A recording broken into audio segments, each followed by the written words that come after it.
Yesus memberkati.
Kami datang pada malam hari ini dengan penuh harap. Kami datang pada saat ini berbagai macam persoalan, tetapi kami tidak takut karena Engkau beserta kami. Kami punya iman bahwa Engkau menyertai kami pada malam hari ini. Kami percaya bahwa Engkau yang memberikan jawaban-jawaban yang pasti bagi jemaat di tempat ini maupun yang ada di rumah. Bapak, sebentar lagi kami akan mendengarkan firman. Kami percaya bahwa ketika kami datang bukan seperti Amin. Kami pulang membawa damai sejahtera dari Allah sendiri. Kami punya iman bahwa Engkau memberikan hikmat, marifat, pengertian firman Tuhan sehingga kami bisa dimenangkan saat-saat ini Tuhan. Terima kasih Bapak, Engkau pakai diri dan hamba sehingga apapun yang disampaikan hamba seluruh dengan kehendak Bapak. Jemaat Tuhan yang di tempat ini, anak-anak Tuhan di tempat ini telah siap mendengarkan firman. Dalam nama Yesus kami telah berdoa. Haleluya. Amin. Membawa damai sejahtera dari Allah sendiri. Kami punya iman bahwa Engkau memberikan hikmat, marifat, pengertian firman Tuhan sehingga kami bisa dimenangkan saat-saat ini Tuhan. Terima kasih Bapak, Engkau pakai diri dan hamba sehingga apapun yang disampaikan hamba seluruh dengan kehendak Bapak. Jemaat Tuhan yang di tempat ini, anak-anak Tuhan di tempat ini telah siap mendengarkan firman. Dalam nama Yesus kami telah berdoa. Haleluya. Amin. Jemaat Tuhan yang dikasihi dalam nama Tuhan.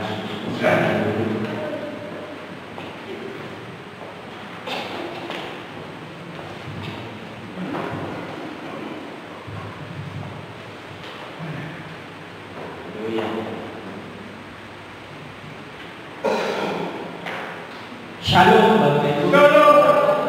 Apa kabar? Luar biasa ya. Suara saya kedengaran ya?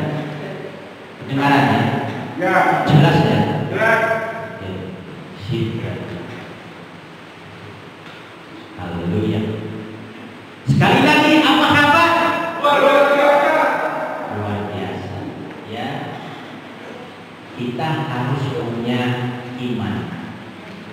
Ya, kita harus punya iman. Apapun keadaan saat ini, ya, kita harus punya iman. Kita anak-anak Tuhan. Kalau anak-anak Tuhan berarti tetap luar biasa. Dalam kondisi apapun, tidak peduli kondisi apa, kita harus punya iman sebagai anak-anak Tuhan. Namanya aja anak-anak Tuhan, ya. Berarti dia menyandang nama besar. Siapa? Nama besar Tuhan Yesus. Jadi kita ini adalah anak-anak Tuhan. Kalau sudah berkaitan dengan anak-anak Tuhan, berarti harus luar biasa. Pada malam hari ini, mari kita belajar. Berarti kita di sini belajar. Kita termasuk yang menyampaikan firman Tuhan. Berarti kita semua yang ada di ruangan ini dan termasuk yang menyampaikan firman Tuhan. Kita belajar mendengarkan firman Tuhan. Kita belajar merenungkan firman Tuhan. Mari kita buka Alkitab kita di dalam Bilangan 11. Bilangan 11 ayatnya yang ke-21 saja. Ayat yang ke-21 sampai 23. Sudah ketemu Bapak Ibu? Amin. Baiklah, kalau sudah ketemu, saya akan bacakan buat kita. Tetapi kata Musa, bangsa yang ada bersama aku ini berjumlah 600.000 orang berjalan kaki. Namun engkau berfirman, daging akan kuberikan kepada mereka, dan genap sebulan lamanya mereka akan memakannya. Dapatkah sekian banyak kambing domba dan lembu sapi disembelih bagi mereka sehingga mereka mendapatkan cukup? Atau dapatkah ditangkap segala ikan di laut bagi mereka sehingga mereka mendapatkan cukup? Tetapi Tuhan menjawab Musa, masakan kuasa Tuhan akan kurang untuk melakukan itu? Sekarang engkau akan melihat apakah firman-Ku terjadi kepadamu atau tidak. Bapak Ibu, kalau kita baca perikop ini ada dialog. Ada dialog. Dialog artinya komunikasi. Ada oknum yang berkomunikasi.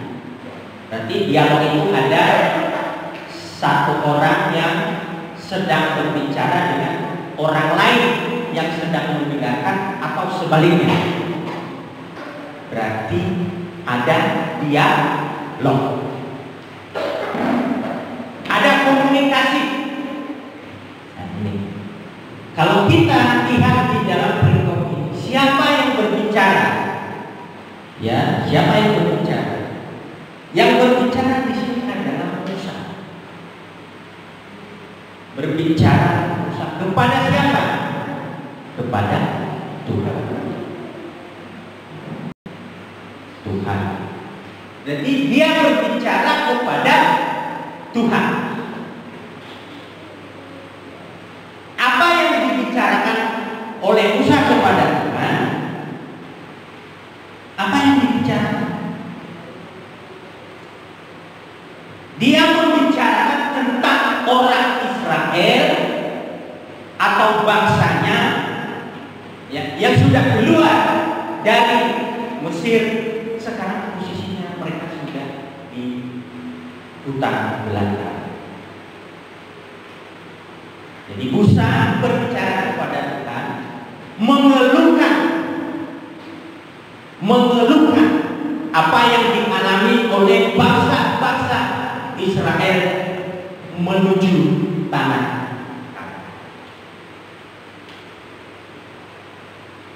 Musa, seorang Musa adalah nabi. Seorang Musa adalah nabi.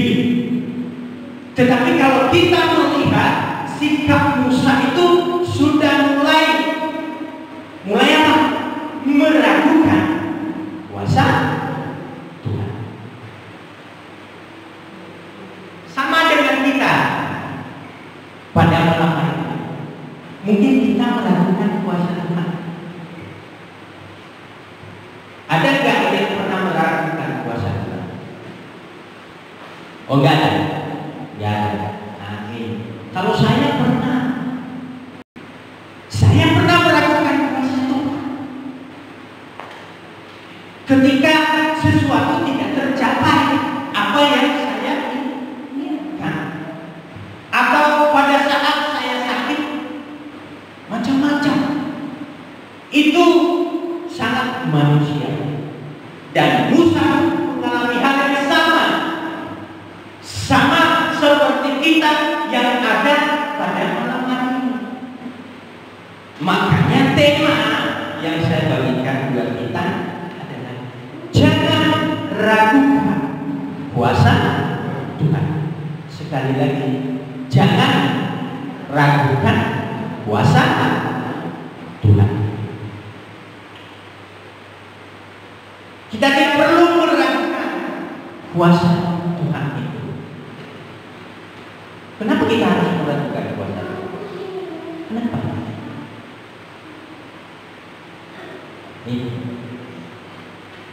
Kenapa kita harus meragukan kuasa Tuhan? Padahal kita ini anak-anak Tuhan. Dari awal tadi sudah saya katakan. Kita sekarang anak. Ya, paham ya? Anak itu sudah tidak seperti kalau dulu itu ada istilah hamba. Ya, hamba baru. Tingkatannya lebih tinggi. Kita di sini adalah pewaris kerajaan. Nah, sekarang kenapa kita meragukan kuasa? Kenapa kita meragukan kuasa? Kalau kita, sedangkan kita sendiri sudah menyandang nama itu, anak Tuhan.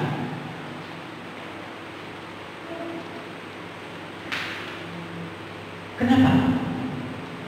Itulah yang kita bahas pada malam hari ini supaya kita tahu apa penyebabnya kita meragukan kuasa Tuhan dan tidak merasakan kebaikan Tuhan dalam kehidupan kita. Apa penyebabnya? Apa problemnya? Apa persoalannya? Sama dengan Musa tadi. Dia mulai meragukan kuasa. Ya. Kalau kita lihat di ayat yang ayat 11 ayat 1 ini, kenapa kita meragukan kuasa? Di dalam Bilangan ayatnya yang ke-1 pasal 11, masih pasal yang ke-11. Mari kita baca. Pada suatu kali bangsa itu bersungut-sungut di hadapan Tuhan tentang nasib buruk mereka. Dan ketika Tuhan mendengarkan, bangkitlah murkanya. Kemudian menyalalah api Tuhan di antara mereka dan merajalela di tepi tempat perkemahan mereka. Coba kita lihat. Pada suatu kali bangsa itu bersungut-sungut. Kita garis bawah kata bersungut-sungut. Kenapa kita meragukan kuasa Tuhan?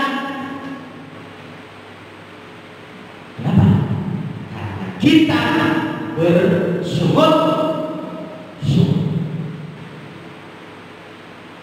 Kita memang anak, kita memang anak, tetapi ada sifat sungut-sungut sama dengan bangsa Israel.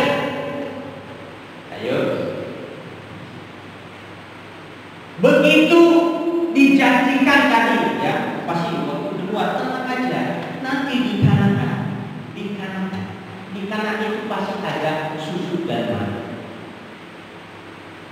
Susu dan madu. Bisa nggak mereka dapat susu dan madu? Bisa. Tapi ada proses. Di dalam proses ini kadang-kadang anak Tuhan pun bersungut-sungut. Kita semua yang punya anak Tuhan tadi, kita bersungut-sungut. Kalau sudah bersungut-sungut, apa yang terjadi? Ayo, apa yang terjadi kalau kita bersungut-sungut? Kita tidak pernah merasakan mujizat Tuhan. Kalau kita bersungut-sungut, kita tidak pernah merasakan mujizat Tuhan.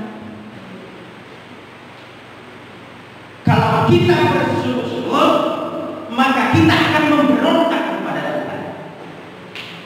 Benar kan? Kita mulai memberontak kepada, mulai berani. Sama seperti anak menuntut orang tua, banyak yang menuntut, bahkan menuntut orang tuanya. Orang tuanya yang lemah dituntut secara hukum. Ada seperti itu. Orang tuanya yang lemah dibuang begitu saja. Sudah tidak produktif lagi, dibiarkan. Mulai berontak. Jadi orang yang sungut-sungut itu, anak Tuhan yang sungut-sungut itu, dia bisa berontak pada Tuhan. Bukan hanya berontak kepada Tuhan, banyak sekali ya.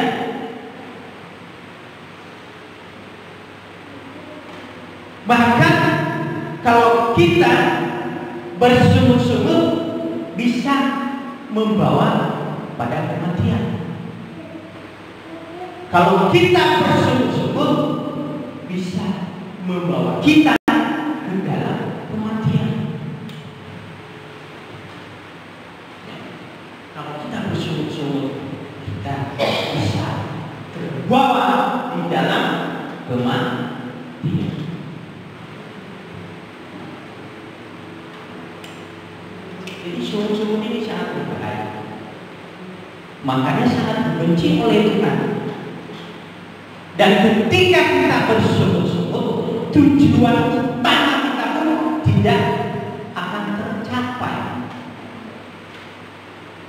Jadi tujuan utama, ya, di sini orang Israel itu menuju ke tanah Kanaan yang penuh susu dan madu. Ketika mereka sudah bersungut-sungut, maka mereka tidak dapat. Bahkan usaha tidak sampai. sampai menikmati yang namanya susu madu di kanan. Hanya Joshua. Maka ada nama Joshua di sini. Haleluya. Nyampe. Makanya kalau bikin nama anak gak bakal Joshua. Dia sampai di anak-anaknya Joshua. Kenapa? Karena bersungguh-sungguh. Betul ya? Mari kita lihat di dalam Bilangan ayat yang ke-20 pasal 12.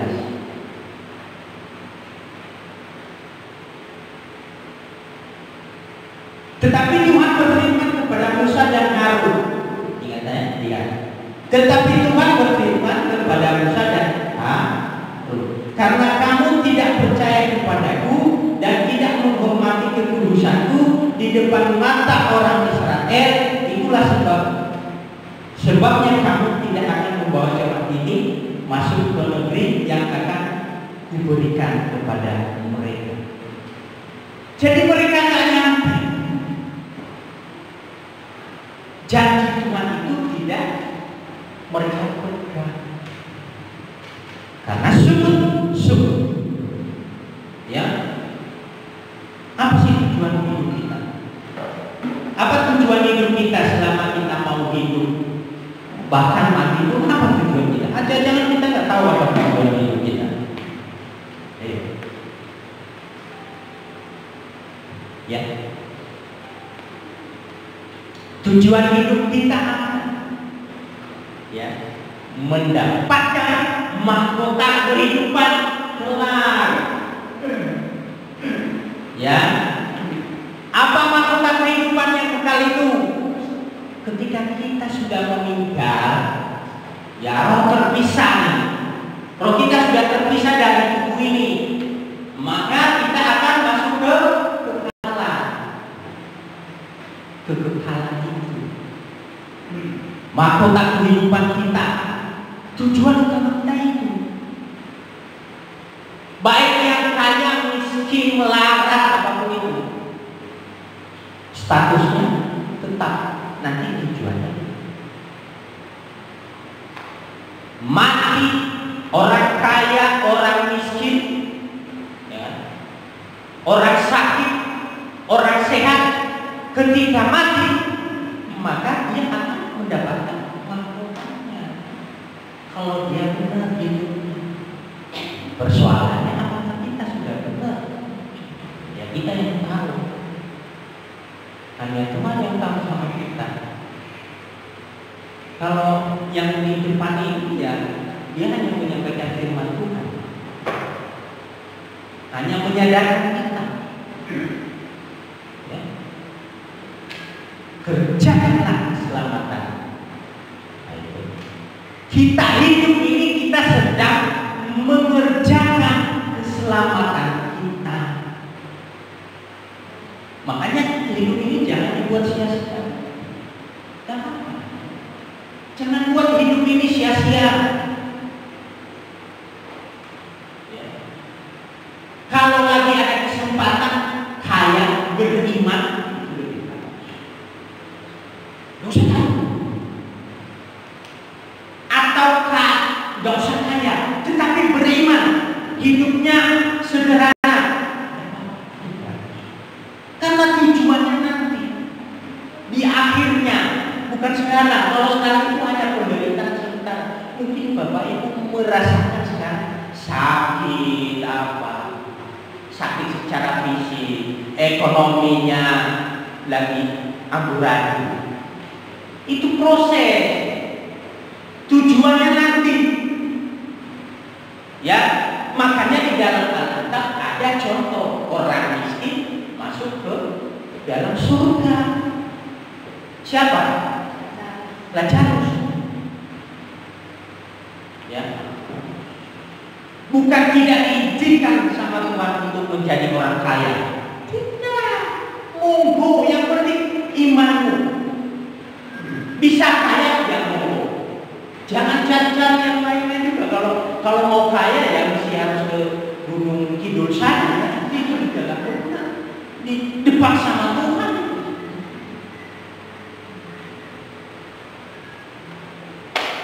Paham kan maksudnya? Ya. Kalau tidak ada uang atau tidak ada harta, yang gereja ini tidak bisa dibangun. Dengan apa? Ini kan karena dipakai Tuhan orang-orang yang punya uang. Makanya gereja ini bisa dibangun. Tidak ada masalah. Yang bermasalah adalah cara kita mencapai itu. Proses itu. Kalau Tuhan tidak izinkan, walaupun mati dalam keadaan bodoh pun, Tuhan pasti mengangkat engkau, mengangkat kita. Jadi kau usah takut. Kalau saya miskin, enggak perlu bicara. Enggak, ngajar itu contohnya. Enggak usah peduli soal itu. Ada amin? Makanya jangan bersungut-sungut. Kita tidak boleh bersungut-sungut persoalan apapun yang kita sedang hadapi saat ini. Katakan, no, tidak bersungut-sungut. Mungkin disakiti sama orang, dijejelin sama orang ini, udah botak kayak begitu, jangan ambil hati. Kan itu shock. Dia aja udah pendek, tak tendang sekali, terjun gitu, ya bola. Jangan ambil hati, ya jangan bersungut-sungut. Mungkin Anda pernah direndahkan sama orang-orang, gak usah peduli. Diceritakan sama orang lain, gak usah peduli, gak usah. Tuhan yang tahu, Tuhan yang bisa membalas itu semua. Ya, ada amin? Jangan bersungut-sungut ya. Itu tegas saya kasih tahu. Jangan bersungut-sungut. Apapun persoalan, apapun problema yang sedang kita hadapi, apalagi masa-masa krisis yang sedang kita alami, pandemi, seluruh dunia mengeluh. Minta hikmat kepada Tuhan supaya dibukakan jalan keluar bagi ekonomimu, bagi pengeluaran, bagi segala macam. Dekat aja sama, dekatkan diri kepada Tuhan.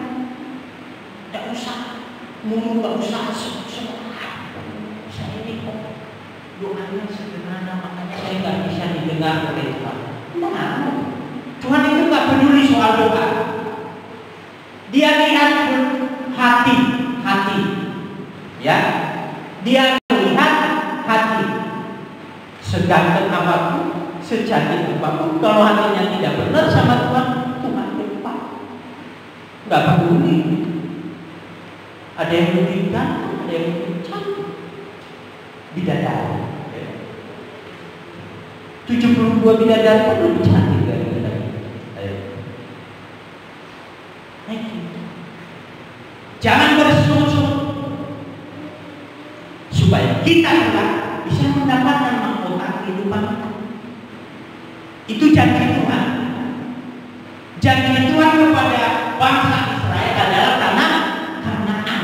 Tetapi karena mereka sungut-sungut, maka mereka tidak merasakan. Kalau kita selama ini masih bersungut-sungut, jangan harap kelak engkau mendapatkan mahkota itu.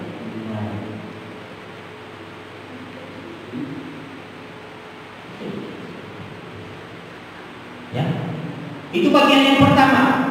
Lalu bagian yang kedua, apa yang membuat kita ragu dan tidak merasakan kuasa Allah? Apa yang membuat kita ragu tentang kuasa Allah? Kita baca di dalam Bilangan 11 ayat yang keempat. 11 ayatnya yang keempat. Orang-orang bajingan yang ada di antara mereka kemasukan nafsu ragus. Dan orang Israel pun menangislah pula serta berkata, siapakah yang akan memberi kita makan daging? Coba kita lihat di sini. Apa yang menjauhkan kita kepada Tuhan? Apa yang membuat kita ragu kepada kuasa Tuhan? Karena nafsu. Kita nggak sadar. Karena kita kan nggak sadar. Kita anggap biasa aja. Dan itu menjadi sangat berkat bagi saudara-saudara, bagi kita semua. Kalau kita penuh nafsu, nafsu itu macam-macam. Mulai nafsu ingin berkuasa, nafsu untuk mendapatkan harta banyak, serakah. Betul, Pak Jono, terima kasih. Serakah. Sudah punya istri satu, istri one, istri two, istri three. Sudah satu, pengen tiga. Karena alasannya apa? Istri. Kalau istri kan tiga. Istri. Kalau istri hanya satu, iswan. Itu serakah. Ya. Nah, ini nafsu. Sudah punya rumah, masih pengen yang besar. Sebenarnya tidak masalah. Tetapi kadang-kadang begini loh. Ya, saya pengen saya itu contoh ya. Saya itu pengen punya helikopter. Saya punya alasan. Nah, saya kan sudah menyediakan helipad. Helipadnya ada di sini. Jadi saya pengen punya helikopter. Itu serakah namanya. Karena nggak mampu, nggak mungkin juga. Untuk punya helikopter berapa miliar saya harus punya kekayaan. Jangan gara-gara punya helipad di sini dibeli helikopter. Itu serakah. Jangan mentang-mentang ya. Bagi teman-teman yang punya ini jangan, yang punya helipad, tolong. Jadi jangan jadi alasan untuk memiliki helikopter. Itu sifat-sifat keserakahan. Mereka sudah dikasih daging, masih mikir bagaimana saya supaya dapat daging ini dan dagingnya. Jadi mereka berhutang karena berpikir bagaimana saya berapa tahun lagi saya harus sampai ke tanah Kanaan.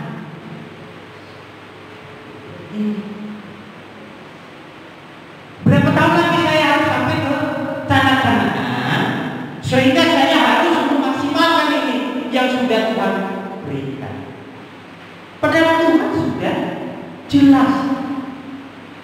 jelas di situ memberikan. Artinya harusnya mereka tidak boleh serakah, tidak boleh berpikir jauh-jauh hari, karena pada saat itu pun Tuhan masih genapi firman. Tetapi kalau sifat rakus kita muncul, nafsu keserakahan kita muncul, maka apapun yang sudah kita dapatkan, kita tidak pernah menikmatinya. Kita tidak pernah menikmati, kurang terus.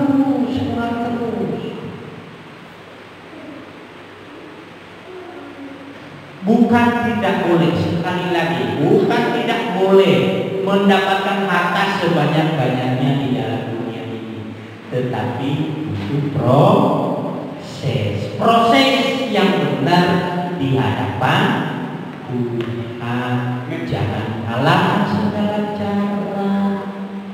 Kalau seperti itu ya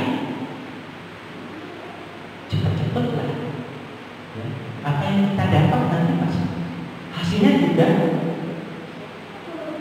belum tentu menjadi berkat. Ya.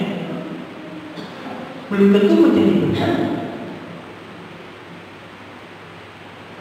Mungkin karena dia kasihan sama anaknya, kan kadang-kadang orang tua kasihan sama anaknya. Anak tetangganya dia bisa beli motor bebek, supaya nggak tersaingi, maka dia beli motor yang gede, motor yang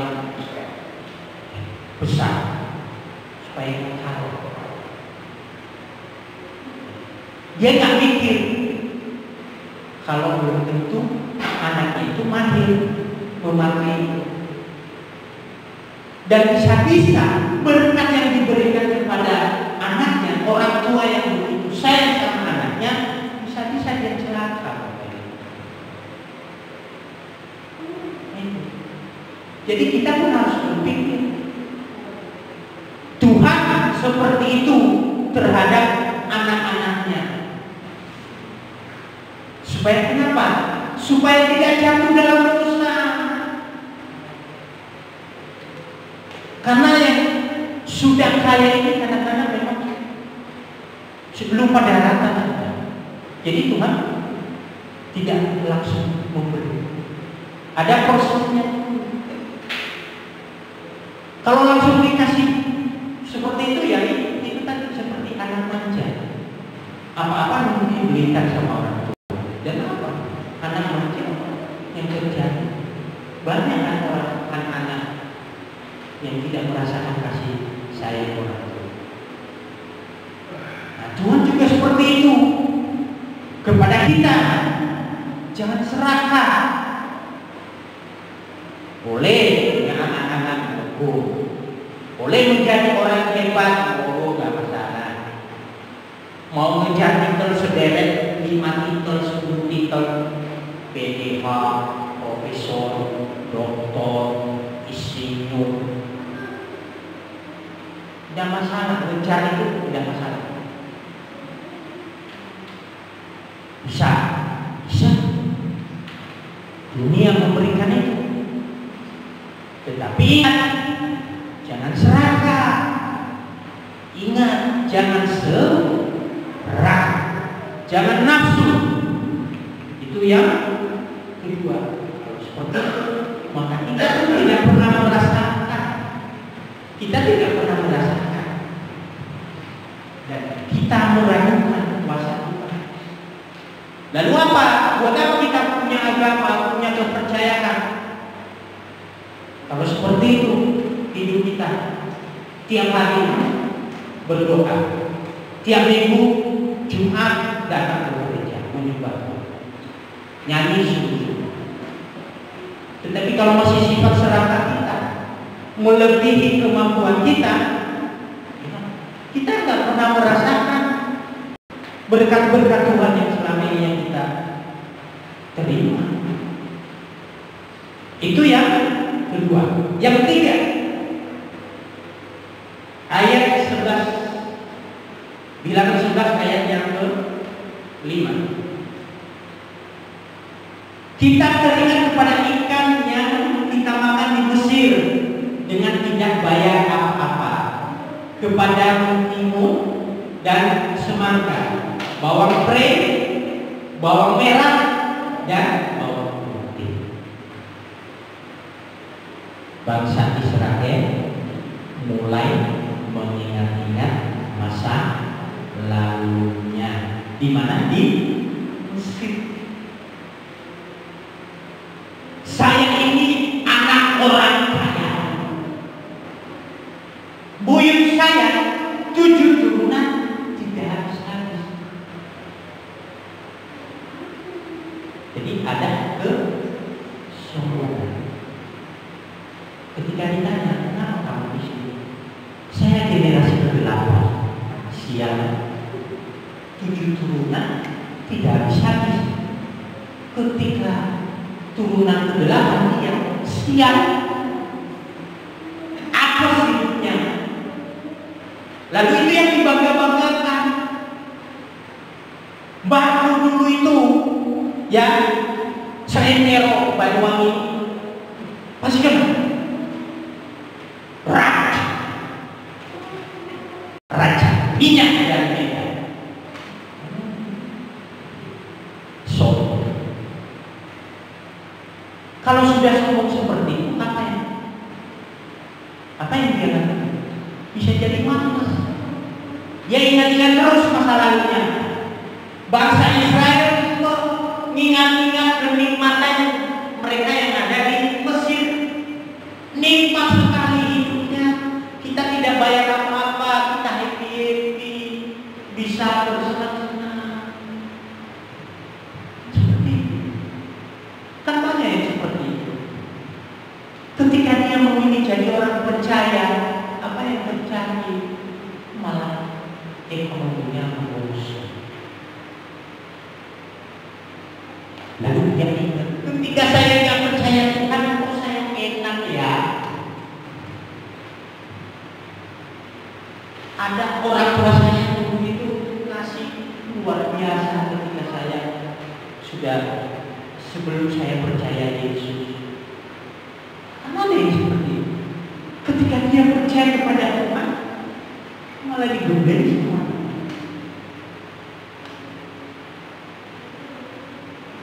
Dia merasa tidak diberkati oleh Tuhan. Tetangganya mulai benci. Ya, orang tuanya yang memulai dia. Ya, dia nggak perlu kerja kerja orang tuanya dulu, ini orang tuanya. Ketika dia pilih Yesus, dia memberi. Lalu dia ingat-ingat masa lalunya. Aduh, saya ini anak orang kaya loh. Papa saya itu punya BCA. Papa saya punya BCA. Itu bapaknya. Itu yang sering diingat-ingat. Kan kita seperti itu. Bangsa Israel mengingat-ingat akan hal itu. Ketika mereka di Mesir, wah, hidup berlimpah. Diproses sama Tuhan, mulai terasa. Diproses sama Tuhan, mulai terasa. Dibenci sama orang, ekonominya merosot, sakit penyakit datang. Dia ingat-ingat, ya, masa lalu. Jangan ingat masa lalu kita. Ketika kita sudah di dalam Tuhan, kita percaya itu semua proses. Itu semua proses. Belum apa-apa. Jangan ingat masa lalu yang sudah enak-enak itu. Tidak benar itu. Harus berani masuk dalam proses itu. Kita harus menjadi orang yang luar biasa. Jangan menjadi orang Kristen yang imannya ciut ketika menghadapi persoalan. Saya jamin di sini tidak ada yang seperti itu. Saya jamin di sini tidak ada yang seperti itu. Jangan ciut menghadapi keadaan sekarang. Ya, percayalah, kita pasti bisa melewati ini semua. Percayalah. Jangan ingat masa lalu. Ya. Ingat masa lalu untuk membuat kita maju, tidak apa-apa. Ya. Kita harus menjadi motivasi. Ya. Kita harus menjadi motivasi. Masa lalu itu harus menjadi motivasi. Kalau mengingat masa lalu, jangan ingat masa lalu untuk kembali ke sana. Tetapi jadikanlah itu motivasi hidup. Jangan biarkan masa lalu menguasai kehidupan kita, sehingga di tengah padang gurun pun bangsa Israel mengingat-ingat ketika waktu di Mesir. Ini salah.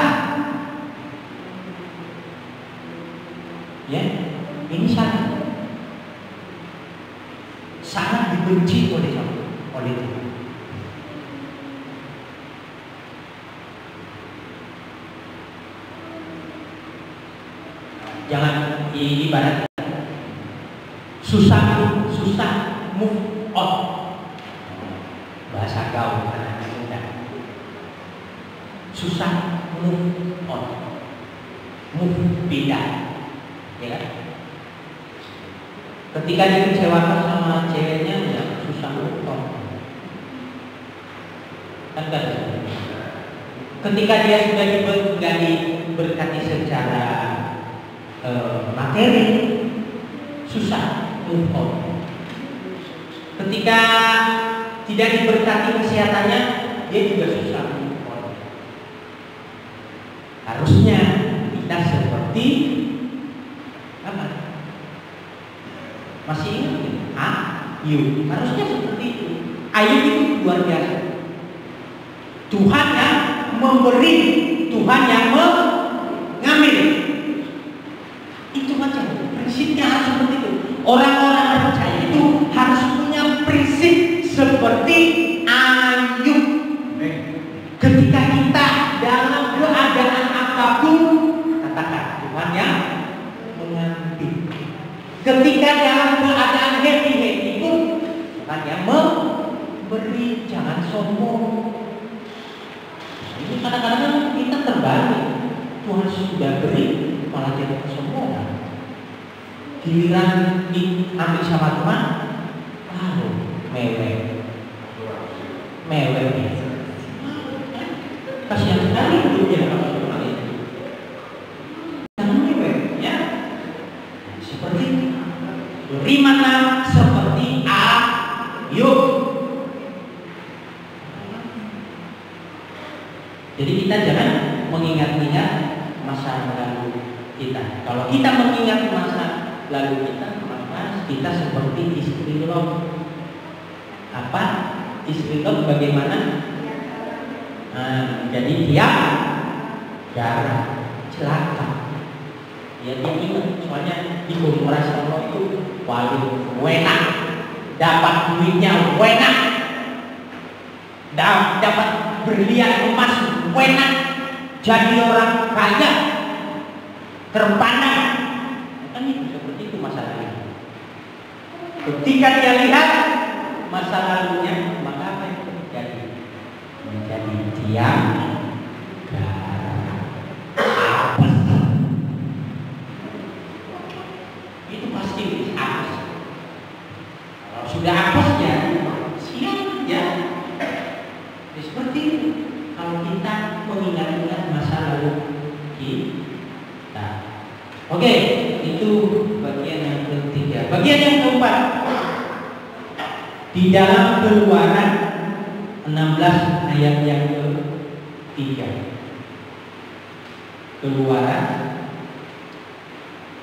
Keluaran 16 ayatnya yang ke-3. Dan berkata kepada mereka, kalau kami mati tadinya di tanah Mesir oleh tangan Tuhan, ketika kami duduk menghadap kuali berisi daging dan makan roti sampai kenyang, sebab kamu membawa kami keluar daripada gurun ini untuk membunuh seluruh jemaah ini dengan lapar. Ini orang-orang Israel ya, yang sering bersungguh-sungguh tadi, sering mengingat-ingat masa lalunya tadi, akhirnya apa yang terjadi? Mulai menyalahkan orang lain. Bangsa Israel mulai menyalahkan Musa. Kenapa enggak membawa kami di padang gurun ini? Mulai menyalahkan rekan-rekan rohaninya, kenapa engkau memberikan jalan keluar seperti ini? Mulai menyalahkan yang memberitakan firman Tuhan, pedas sekali firman-Nya, pedas, menyinggung perasaan saya kayaknya. Firman-Nya itu kayaknya sengaja disinggung-singgung saya.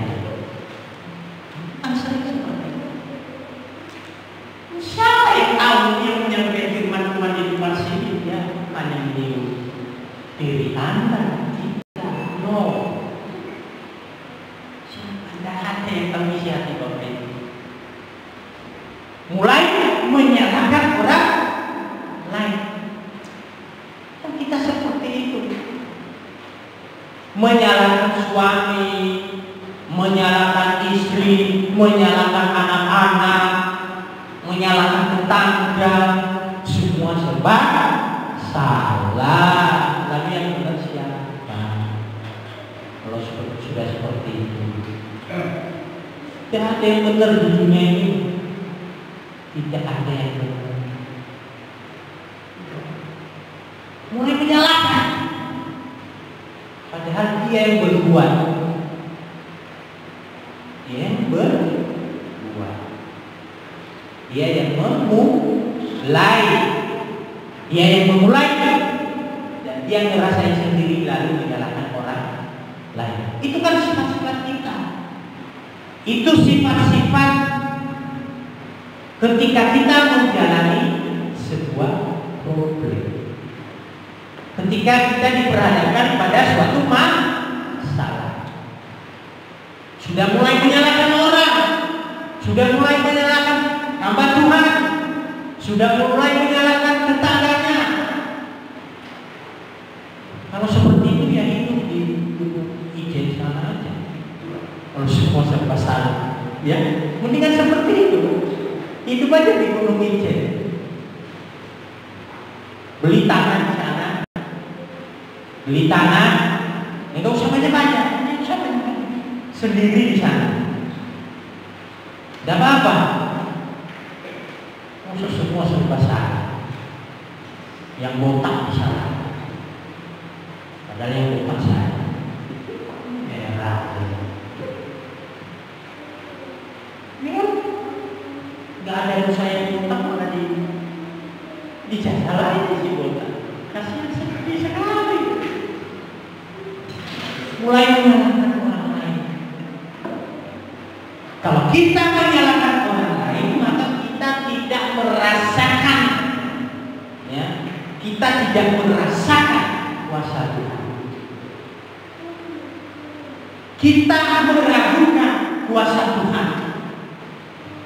Nah itu, kalau kita sudah mulai menyalahkan orang lain, apapun itu salah.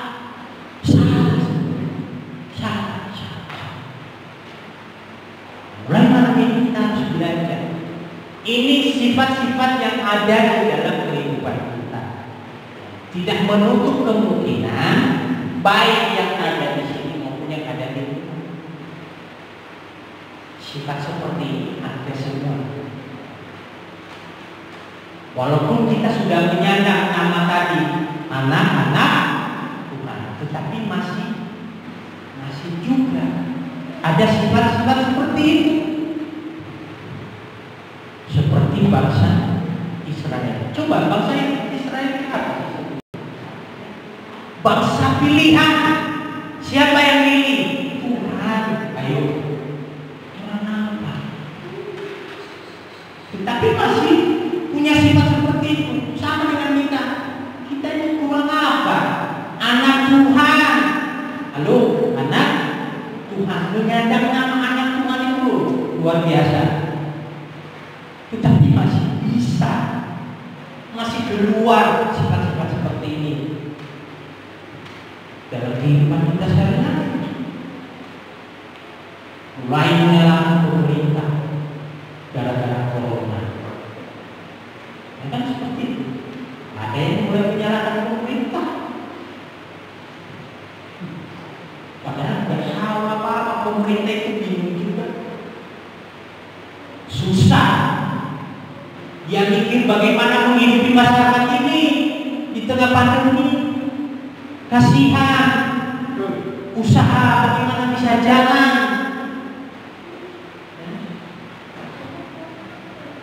Ya, seperti itu. Pemerintah itu memikirkan kita, tapi kita selalu menyalahkan pemerintah. Ini yang sering. Kalau kita seperti itu, apalah gunanya kita menjadi anak-anak Tuhan. Tidak ada bedanya dengan orang-orang yang di luar sana.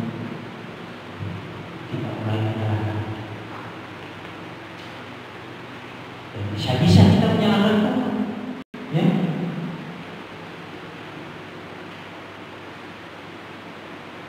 Coba mari kita baca di dalam Bilangan 11 ayat 5 sampai ke 6. Ayat 11 di pasal 16 dulu.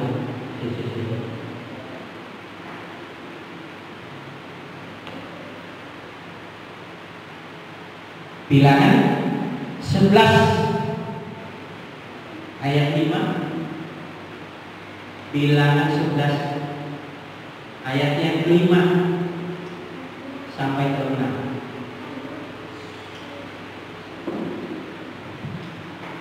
Kita teringat kepada ikan yang kita makan di Mesir dengan tidak bayar apa-apa, kepada mentimun dan kepada semangka, bawang pring, bawang merah dan bawang putih. Tetapi sekarang kita kurus kering, tidak ada sesuatu apapun kecuali mana ini saja yang kita lihat.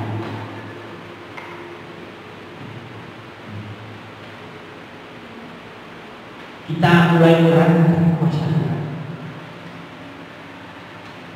Kita mulai meragukan kuasa Tuhan karena kita salah persepsi tentang berkat Tuhan itu.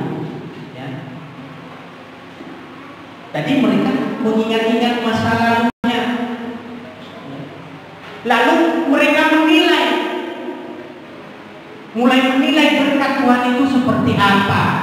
Ya, ternyata kenikmatan hidup semata. Kalau kita seperti ini, maka kita tidak pernah merasakan kuasa Tuhan dan kita merasakan kuasa Tuhan. Ya, kita salah persepsi tentang berkat Tuhan. Kita hanya memandang apa? Harta. Kita hanya memandang kesehatan saja, sepenggal-penggal. Kita salah persepsi terhadap berkat. Kalau kita melihat orang-orang di luar sana, kalau kita bandingkan dengan harta, ya banyak orang yang kaya. Kalau hanya memandang harta, banyak orang kaya di sini. Jangan memandang. Jadi diberikan berkat itu bukan hanya sebatas harta benda, bukan juga hanya sebatas kesehatan, ya, bukan juga hanya sebatas pekerjaan, bukan. Ya. Nafas hidup itu sudah berkah. Kita bisa ke gereja ini, itu sudah berkah. Kita bisa mendengarkan firman Tuhan, itu sudah berkah.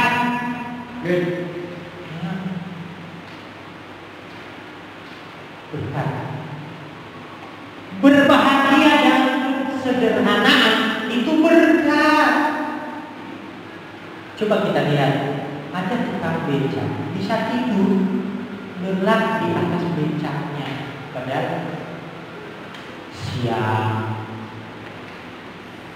belum panas, langsung tidur. Itu berkat dalam kesederhanaan bisa tidur. Tapi ada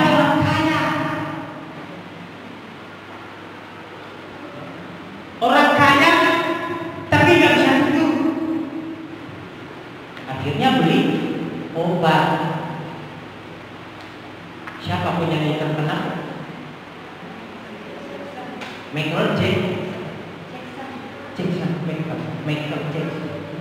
Nah, itu kan sudah pernah dibahas Pak Pendeta.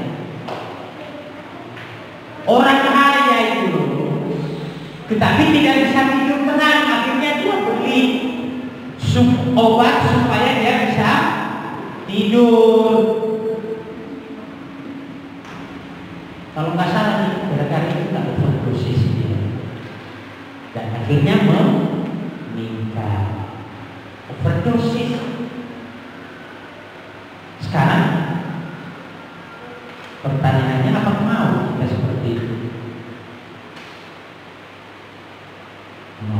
Saya sendiri kalau ditanya seperti itu,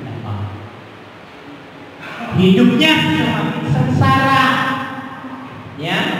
Dia mati seperti ada ketakutan, seperti tikus mati di lumbung padi, ya. Di lumbung padi ada tikus mati di lumbung padi. Orang kaya itu mati di dalam tumpukan emas. Bahagia kan? Gak ada juga artinya. Sekali lagi, bukan tidak boleh mendapatkan itu, ya, bukan tidak boleh, tetapi ada contoh-contoh yang perlu kita pelajari, yang perlu kita serap, kita belajar dulu. Kenapa orang kalau hanya tujuan kita hidup, lalu kita mengumpulkan harta yang begitu banyak, sudah kaya?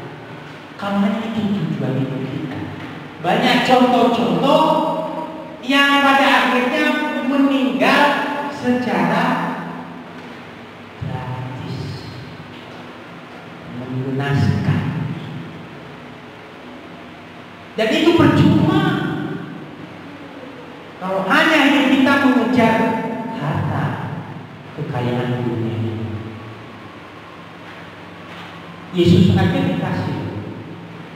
dikasih pilihan sama iblis. Waktu dicoba, apalagi kita. Yesus dijanjikan, tenang, seluruh dunia yang saya akan kasih engkau itu milik saya. Iblis, anak-anak Tuhan juga seperti itu. Kita seperti itu, dijanjikan, tenang aja, gak usah ikut Tuhan, wes, hidupmu pasti bahagia. Tenang, saya jamin 5M, 10M. Mana yang seperti itu? Dia menjamin hidupnya. Ada yang seperti itu. Tinggalkan Tuhan, gak usah wes, gak usah percaya sama Tuhan Yesus. Jangan. Kalau seperti itu maka percuma, ya, karena persepsi kita tentang berkat itu sudah salah, keliru, salah kaprah. Kalau hidupnya sederhana saja, dia merasa tidak diberkati.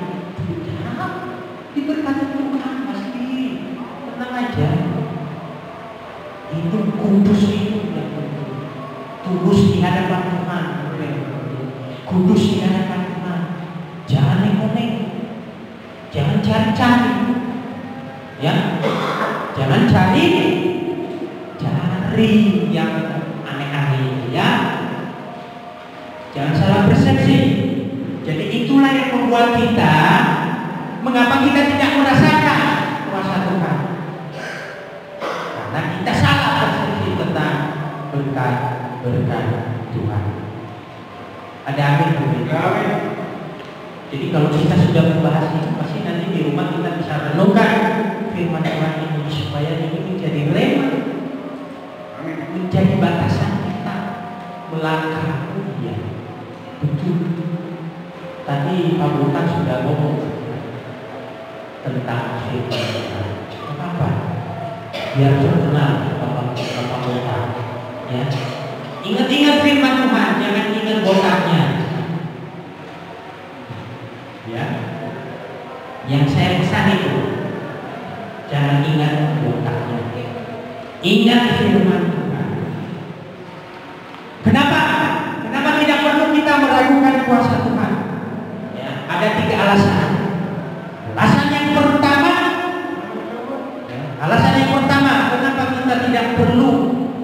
tidak boleh meragukan kuasa Tuhan. Bilangan 11 ayat 19.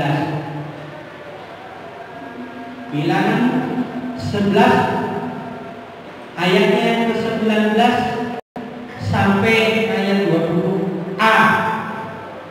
Bukan hanya 1 hari kamu akan memakannya, bukan 2 hari, bukan 5 hari, bukan 10 hari, bukan 20 hari, tetapi segenap sebulan lamanya, sampai keluar dari dalam hidungmu dan sampai kamu muak sampai surga.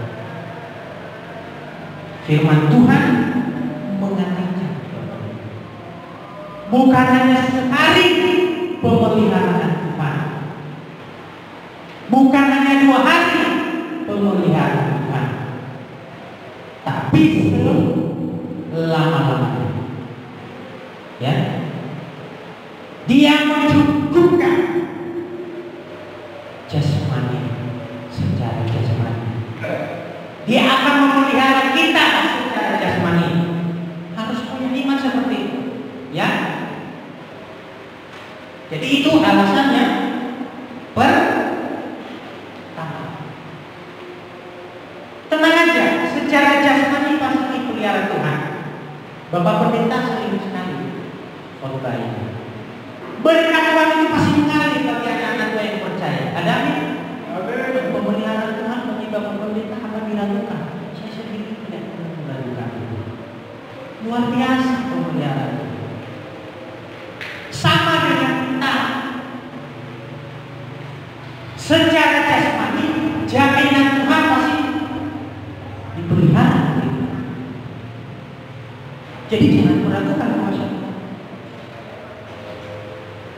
Pasti ada jalan keluar, walaupun hanya makan sederhana saja.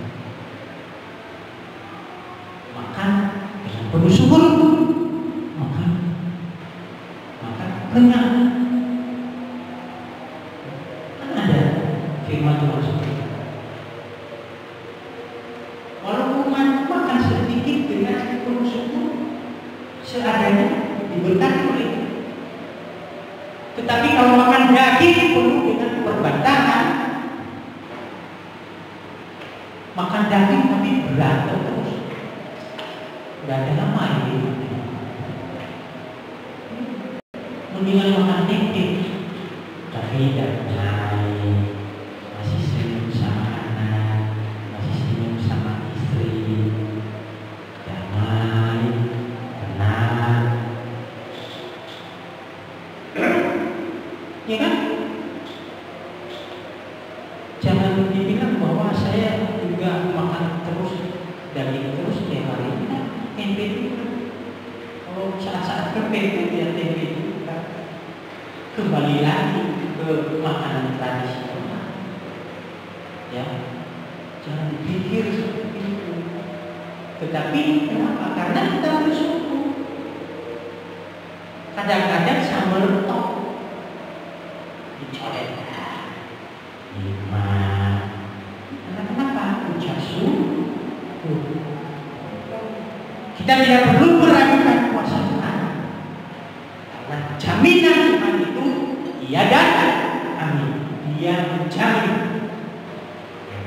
menjamin kebutuhan kehidupan kita secara jasmani. Yang kedua, dalam Bilangan 11 ayat yang ke-9. Yang kedua, dan apabila embun turun di tempat perkemahan pada waktu malam, maka turunlah juga mana di situ. Berbicara adalah berbicara secara ahli. Berbicara mana berarti berbicara secara roh. Yang dicukupkan Tuhan itu bukan hanya saja secara jasmani kita, tetapi secara roh. Kalau kita dekat sama Tuhan, maka rohani kita akan penuhi, dicukupkan oleh Tuhan. Kalau rohani kita sudah penuhi, dijawab oleh Tuhan, maka orang itu akan bahagia. Dia bisa merasakan nikmatnya hidup ini bersama Tuhan secara rohani. Dia tidak lagi mencari di tempat lain. Dia tidak lagi mencari di goa. No. Kenapa? Tuhan sudah mencukupikan rohaninya ketika dia datang kepada Tuhan. Sembahyang pada Tuhan. Jangan sembahyang pada goa. Jadi secara rohani Tuhan mencukupkan. Makanya dekatkan diri kepada Tuhan, ya. Dia akan menyediakan makanan rohani kita pasti disediakan oleh Tuhan. Jangan bertanya lagi, jangan cari di tempat lain. Tidak ada lagi seperti itu. Ya. Tidak ada.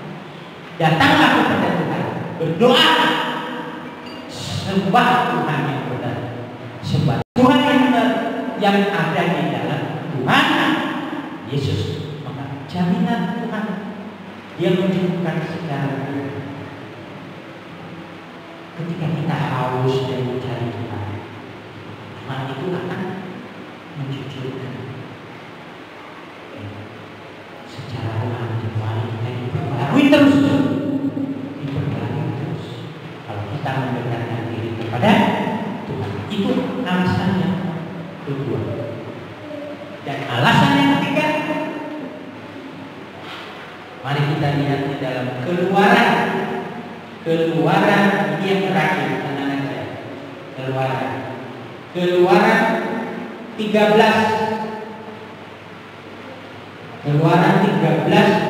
ayat 21 sampai yang ke-22.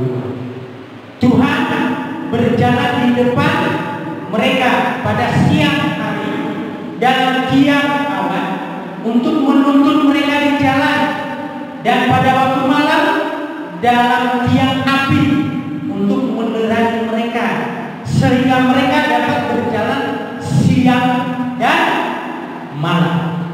Dengan tidak berani tiang awan itu tetap ada pada siang hari dan tiang api pada waktu malam di depan bangsa itu.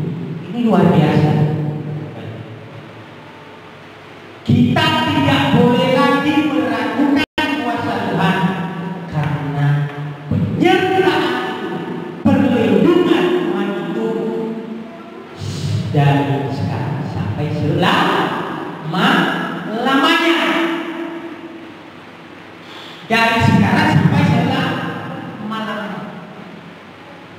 Jadi perlindungan Tuhan itu bukan separuh-separuh. Separuh hari ini, separuh besok, separuh lusa. Enggak. Continue. Tak.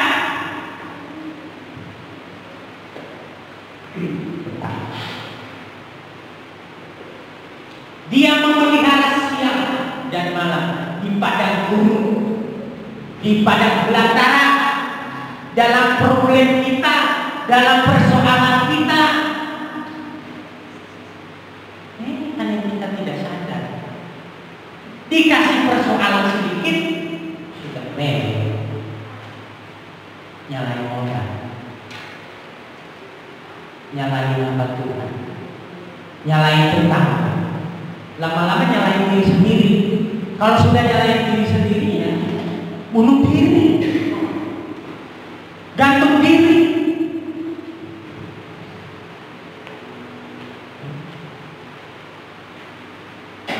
Perlindungan siang dan malam. Siang itu menggambarkan dari pagi sampai sore, malam itu sampai sore, sampai malam, sampai pagi lagi, 24 jam terus menerus, seperti air mengalir. Jadi penyertaan Tuhan itu sempurna. Penyertaan itu sempurna, tetap untuk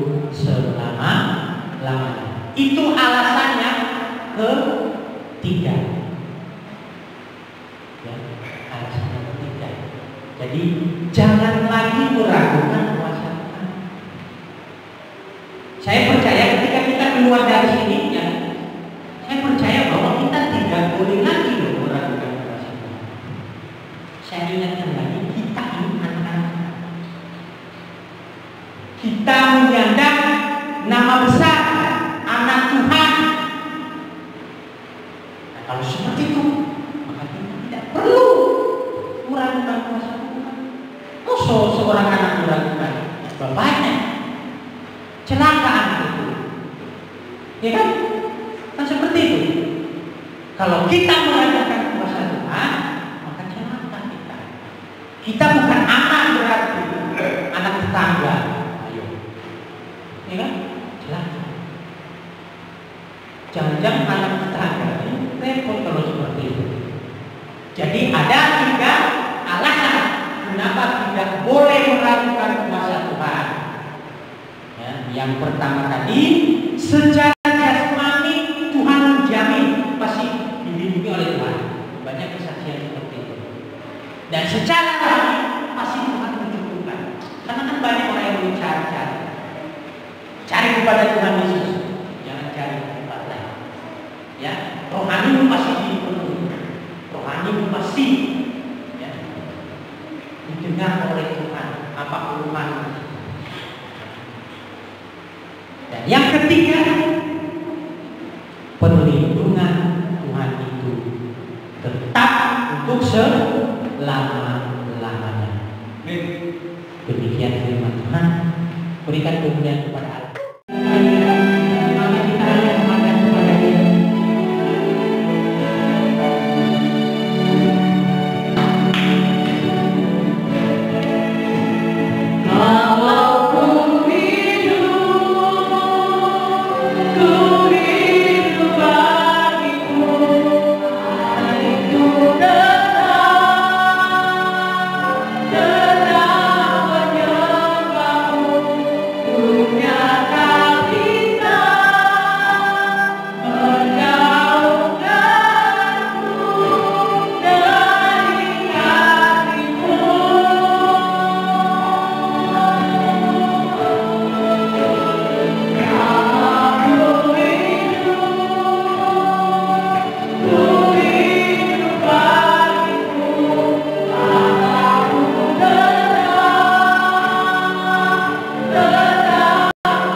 Ku dari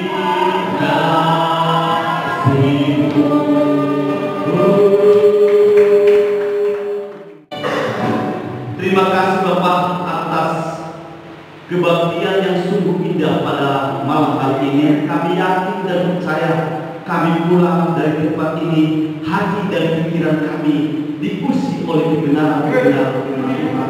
Dan ada kami di tengah dunia yang menuju kebinasaan ini, ada kami lagi tidak main-main di dalam pelayanan, tidak bersungguh-sungguh lagi di dalam kerjaan Tuhan. Karena ini masa-masanya Tuhan Yesus datang kedua kali, dan di dalam kami semangat kami, Engkau bakar kembali Bapa untuk melayani Tuhan Allah yang hidup. Hamba berdoa buat jemaat Tuhan yang hadir, Tuhan tolong dan Tuhan berkati mereka, jadi supaya mereka tidak pernah sia-sia ketika mereka datang beribadah kepada Tuhan. Engkau berkati usaha mereka, Engkau berkati pekerjaan mereka, rumah tangga mereka, apa saja yang mereka lakukan, Engkau buat berhasil Bapa. Mungkin mereka tidak mempunyai pekerjaan pada saat ini, tapi kami yang tidak percaya, ketika kami memiliki iman, Tuhan pasti akan menyediakan pekerjaan bagi mereka. Engkau berkati hamba Tuhan yang melayani, mulai dari pemain musik, pemain singer, apa Tuhan yang menampunkan kebenaran firman Tuhan ke sini, yang beredar dalam persembahan, pemain singer, Tuhan tolong dan Tuhan memberkati mereka. Kami yakin dan percaya Engkau memperhitungkan supaya kami pada malam hari ini, ketika kami menabur yang baik, besok bulan depan kami juga akan menuai yang baik. Ketika kami menabur yang jahat, kami juga akan menuai yang jahat. Dan bila kami di dalam hidup ini Bapak, kami hanya menabur kasih, menabur kebaikan, melayani Tuhan, mempersembahkan hidup ini untuk hormat kemuliaan bagi kita nama Tuhan Yesus Kristus. Dan kami yakin dan percaya di tengah krisis ekonomi, Tuhan masih ada dan Tuhan menolong kami, memberikan ketenangan, memberikan sukacita, penghiburan bagi kami di ibadah pribadi. Kami berdoa buat penjualan tanah dan rumah Pak Rudi. Kami hanya mengangkat tangan kami, Dialah Tuhan yang berkehendak. Kami hanya berseru memanggil nama Tuhan, dan Dialah Tuhan menjadi sendiri yang akan memperkacau. Dalam nama Yesus Kristus, Engkau kirimkan pembeli, dan secepat ini Bapak, transaksi jual beli tanah ini, maka akan berjalan dengan baik dan nama Tuhan saja yang akan dipermuliakan. Dan sebentar lagi kami akan pulang ke rumah kami masing-masing. Saudara yang terkasih dalam nama Yesus Kristus, bukalah hatimu dan angkatlah kedua tanganmu, pulanglah ke rumahmu dan terimalah berkat yang datang daripada Tuhan sendiri. Tuhan memberkati dan melindungi engkau. Tuhan menyertai engkau dengan wajahnya dan memberi engkau kasih karunia. Tuhan menghadapkan wajahnya kepadamu, memberi engkau damai sejahtera, mulai hari ini sampai kedatangan Tuhan Yesus yang kedua kali. Pulang dan terimalah berkat ini hanya dalam satu nama, di dalam nama Allah Bapa, Allah Putra dalam Yesus Kristus, dan di dalam persekutuan dengan Kudus yang sudah menolong menghibur kita siang dan malam. Haleluya.